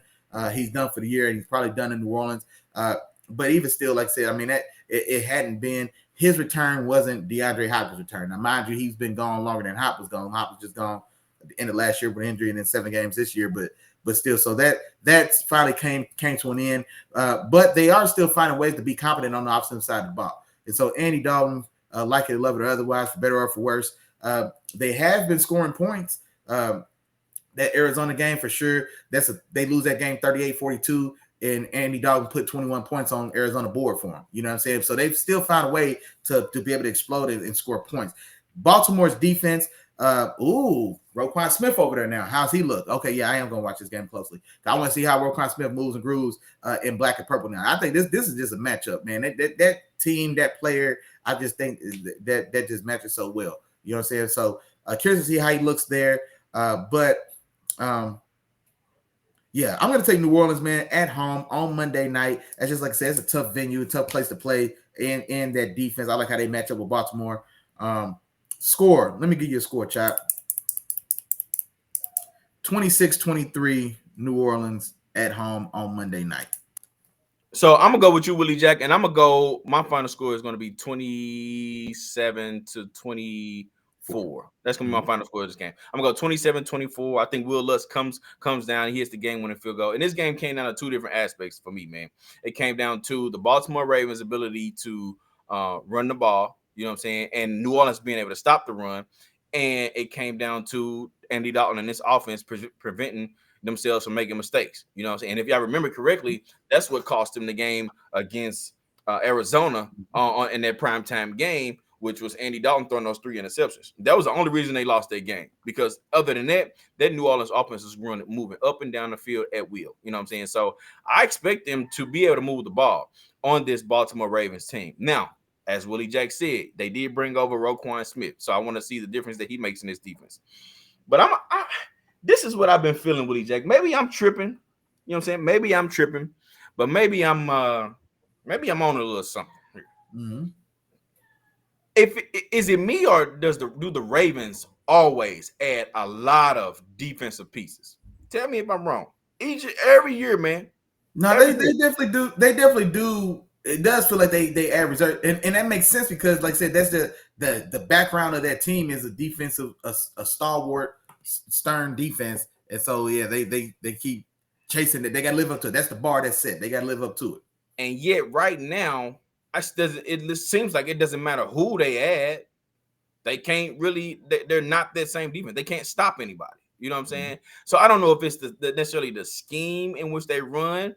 You know what I'm saying? To try to stop defenses, because stop offenses, because when they had Ray Lewis and those guys, man, it was a different ball game, man. It was a different ball game. You know what I'm saying? Mm-hmm. What they did was stop the run, but teams ain't coming in and running like that. Teams are passing. And oftentimes, what do we see that breakdown and as far as their defense, Willie Jack, we see that defense breaking down in coverage. Them trying to send an extra blitz. You know, them DBs in one-on-one coverage and getting beat over the top. You can't play defense the same way that you played defense in 2000, man. In 2000, you know what I'm saying? You have to play a different style of defense in order to be successful. I don't care who you have on the field. You know what I'm saying? And that's what. I don't know. Maybe I'm tripping, but that's what I feel like I'm starting to see in terms of this Baltimore Ravens defense is they add pieces, they add guys, and if you look at their lineup, you know what I'm saying, the lineup for this Baltimore Ravens defense always looks good on paper, but on when you put it on the field, and you watch them boys try to play together, it doesn't always come together. You know what I'm saying? You got think about this: Calais Campbell, Jason Pierre-Paul.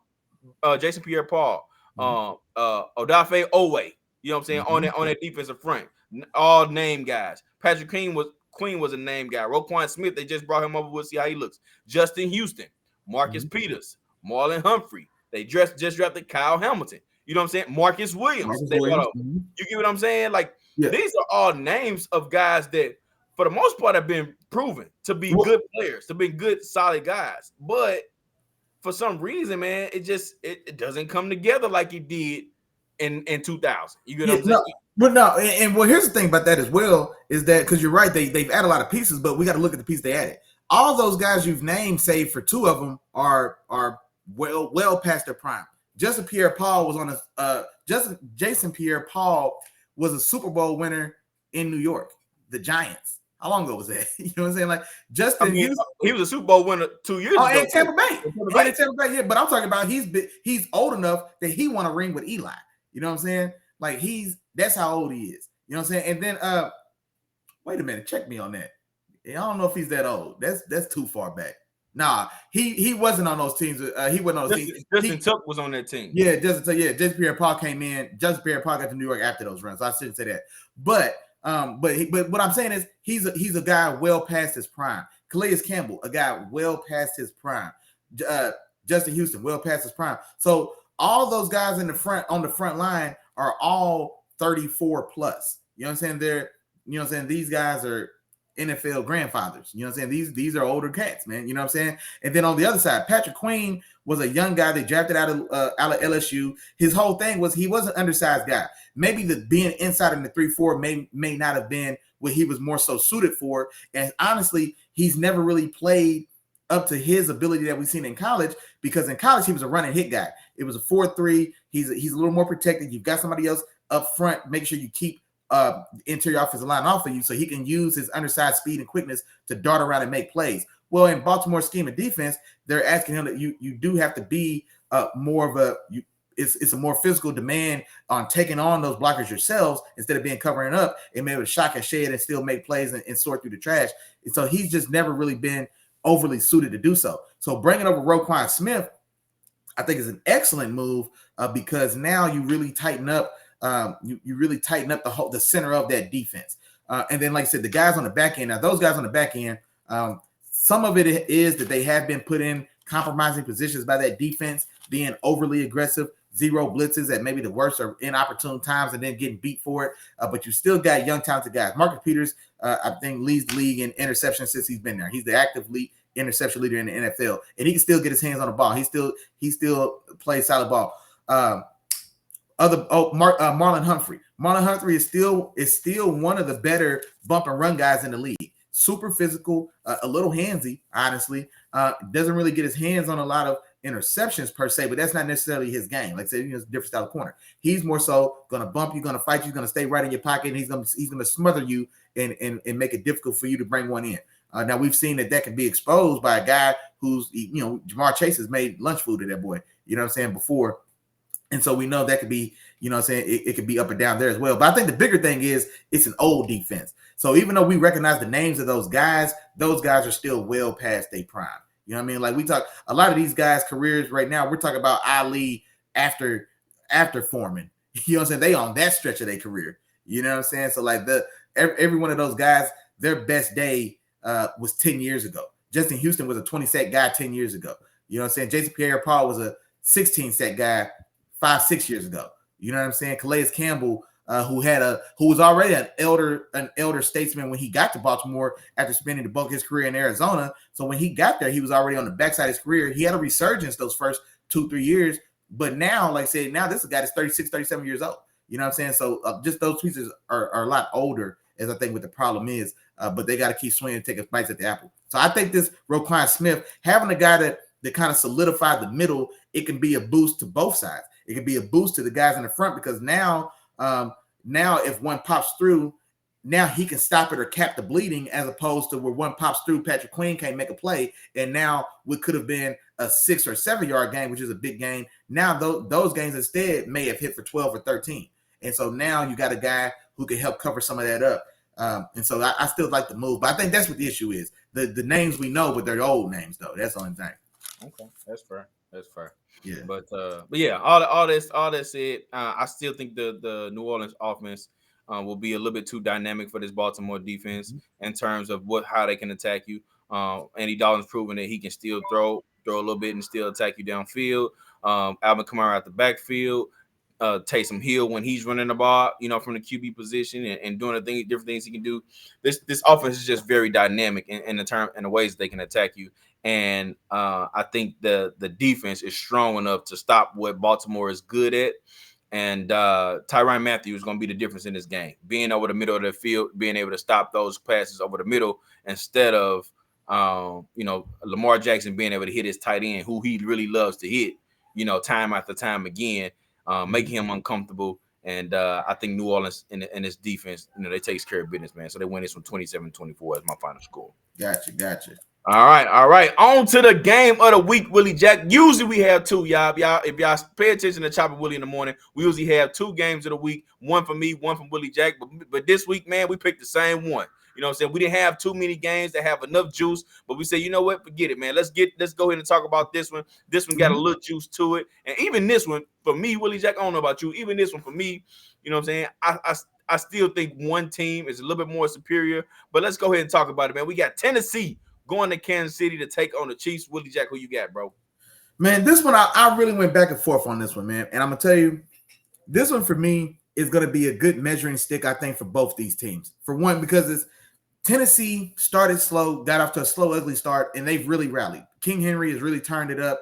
200 yards twice this season, I think. Last game, and I think he had 200 yards 3 games ago, if I'm not mistaken, or he got close. But he's really kicked it into another gear. And of course, as we know, when he's got it going, when he's rolling, it's hard to get that guy stopped. We also Ryan Tannehill's back, right? I believe so. That's a big difference. Let me know. Yeah, let me know about Tannehill, because I assumed that Tannehill was going to be back. But I think it's a good measure stick game, man, for Tennessee.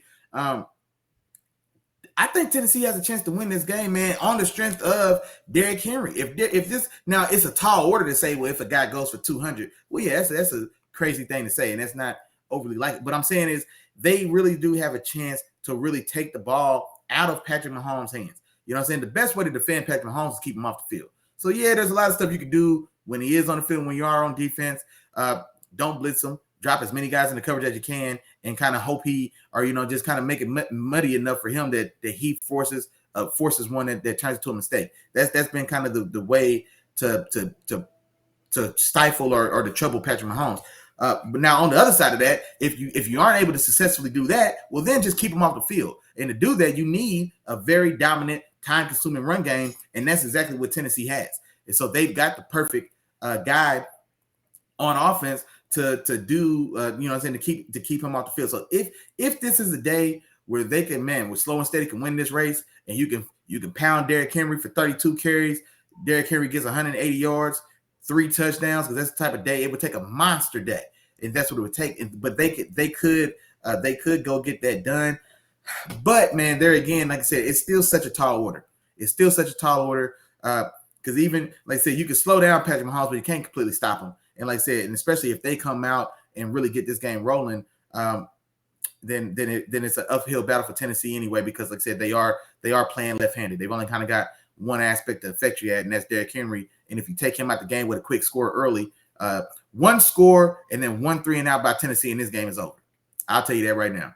If I'm Kansas City in this ball game, if Tennessee loses the coin toss, I hope they elect to defer, because I want the ball in this game. This type of game where I definitely want my offense to have the ball. I want my offense to put immediate pressure on their offense, because as soon as you're down 7-0 and you're looking across at Goliath, and boy, I need this 7, or that 7 over there is going to turn into 30. So I need this 7 now. It forces Tennessee to push or press a 3-and-out. Kansas City gets it back and scores, and now that game is over. The game's over right there in the first 8 minutes of that game, and I can see that happening. And so for that reason, man, I am going Kansas City, and this is another good game as well. Kind of like I said with Philly earlier, kind of like we said with Buffalo as well. When you're a dominant team, these are exactly the type of games that you're expected to win, because it is a matchup that can give you problems. It is a competent opponent. Tennessee has rallied. What are they, 5-3? I want to say 5-3. Honestly, actually, I think they 5-2 because they had a bye week. They had a bye week. Okay, so 5-2. Coming off a bye. And so, and yeah, and in firm control of that AFC South. So this is a competent opponent and an opponent that should make you work for it, and that has a chance to slow this down and make it ugly. So all that said, that's exactly what I was saying before. When you're one of those ones, man, when you have one of those guys, and when you're one of those legitimate championship contenders, there's a certain part in this game where we should see you separate yourself. Like I said, you know what I mean? So it's only so long that fake thugs can pretend. Somebody famous said that in a rap song in like 1992 sometime. I can't remember who. But that's what it's about. And that's what I'm talking about with Houston and Philly. There's only so long you can pretend to be a guy before the cream rises to the top, like what I always say. So that's how I imagine this goes. I think it maybe Tennessee does have a chance to make this interesting. Maybe it's 14-10, and then Kansas City pulls away and separates themselves, and they force Tennessee to pull the ball out of Derrick Henry's hand. And then once you do that, the game's over. So I've got Kansas City winning this game. I actually had it a little closer, but I'm going to take a score away from Tennessee after I just talked it out. I'm going to go 31-20 Kansas City. But I think this game starts a little more competitive. And then, like I said, I think Kansas City separates itself the further we get along. So I had 31-27, but no, I'm thinking now 31-20. 31-20. Gotcha. And I'm gonna go 27-17. I got KC in this game as well, Willie Jack. And for a lot of the reasons that you mentioned. But one thing I will say, and I said this before a few weeks ago about Kansas City, man, they have the type of defense where they can do what they need to do to stop your best thing. You know what I'm saying? And not necessarily stop it, but slow it down enough so where they can do what they do. If Kansas City doesn't have to stop you completely. They don't have to do that. You know what I'm saying? That's not the type of team that they have. They have the type of team to where if they can slow you down enough, you know what I'm saying? Even if it's not a 3 and out, maybe you go 6 plays and you got a punt. You know what I'm saying? If they can do that to you, that's enough. Because as you said, Willie Jack, they got a guy on the offensive side of the ball that can put up those points. So even if I do give up 7, 8 plays in a drive and you still got a punt, if I come down and score a touchdown, hey, man, we did our job. We did what we were supposed to do. So maybe Derrick Henry has 20, 25 yards on a particular series on a drive, you know what I'm saying, where his stats end up looking pretty solid towards the end of the game where he had like 100 yards or something like that, maybe a touchdown. At the end of the day, he still was slowed down enough to where we can get this W so we can do what we need to do. And I think they'll do what they need to do on defense, make those adjustments to where Derrick Henry doesn't have a week like he had last week, over 200 yards. Now, they're going to feed him, and I expect Derrick Henry to have an impact on this game, but not enough of an impact to completely change the trajectory of this game, especially in KC. So I'm going Kansas City in this one, man, 27-17. That's my final score. I also want to see how Kadarius Toney looks, man. Are they gonna use him? What's gonna be? What that's gonna look like, man? Because if so, you know they could have something cooking over there with him, man. He is a dynamic guy, man. Shifty, you know what I'm saying? Can stop on a dime. He can create a lot of separation, you know what I'm saying, in small spaces. So, hey, that's the type of guy that Andy Reid would love to have on his team, man, and love to put in certain areas to where he can start making some plays. So I'm anxious to see if he's going to play and what he looks like if he does play. But yeah, and that's like I said, man, I'm going KC in this game 27-17. Okay. Yeah, I like it. Well, I ain't gonna lie, man. I still owe you a player of the week. I was just going to say, man, you ain't give me one. What's up, dog? Because I'm not gonna lie, man. I've been trying to decide between Patty, honestly, and I ain't gonna lie, man. Tua. Between Tua and Patty is what I've been trying to decide. Because Tua in that offense, man, they really get things. They really do stretch things out and get things rolling, man. I'm not gonna lie. I went Jay Jeff. The other guy I was contemplating was Aaron Jones, man. Aaron Jones. Oh, that was the other guy I was contemplating, but I went ahead and went with Jay Jeff. Yeah. Because I'm thinking Tua has. I got them with 28 points, and so Tua's liable to have all 4 of those touchdowns. You know what I'm saying? And then also on the other side, Kansas City. I'm gonna go Tua, man. Give me Tua. Tua 300 in the air. 300 air, man. 3 touchdowns. I'll let that last touchdown be maybe like some style of sweep or reverse to Waddle or Hill, or maybe one of those running backs, man. Maybe one of those guys. Maybe your boy Jeff Wilson gets in the paint, man, and gets someone. Mostly get in the paint. He ain't getting no carries over most. Yeah, I don't think most will get in the paint. I'm gonna get 2 all 4 of them touchdowns, man. If he's gonna be player of the week, you gotta give me 4. 300 yards and 4 touchdowns for Tua in Chicago. That's gonna be my player of the week. Bet that, man. And then just run my back. I don't remember how many catches. I don't know if I said 9 or 10 catches for 9. You got him 9 for 140 or 2. I like that stat line. Touchdowns, I like that stat. I think you might have hit that right on the nose, boy. I ain't gonna lie. It felt good when you said it. It did. It came from the soul. You know yeah, what I'm saying? It felt good when you said it. Yeah. So, hey, man, without further ado, Willie Jack, we're about 10 minutes away. 10, 15 minutes away from game time, man. It's about that time, Willie Jack. It's about that time. Wrap us up, man. Let them know what's going on. We about to do these kickoffs. We gave y'all enough time today. First and foremost, we don't have as many games, but we gave y'all enough time today to get your lineups together, man. Get your fantasy lineups together. Matter of fact, we gave y'all 4. So we was only supposed to give y'all 2, but we gave y'all 4 today. You know what I'm saying? I said Justin Jefferson. My dog said Tua, but he also said Pat Mahomes, and I also said Aaron Jones. If you got those guys, man, they are must starts, man. Put them in your lineup, man. Put them in your lineup, mark them down, switch it around, and let it know, man. Let them know what's going on. And you know what, man? Just because we feeling generous, man, I'm gonna give you another one as well, man. I ain't gonna lie. I think that Jacksonville defense gonna put some hands on the Raiders, bro. I ain't gonna lie. I think I think Jacksonville fool around and have a day on defense. But I know I called that score close, but the way that Raiders team looked, especially last week, Jacksonville's defense fooled around and had themselves a day. And so I wouldn't be surprised as well, man. Little defensive sleeper for y'all. But hey, just like my dog said, man, hey, that's it. That's all, man. Week 9 is here, baby.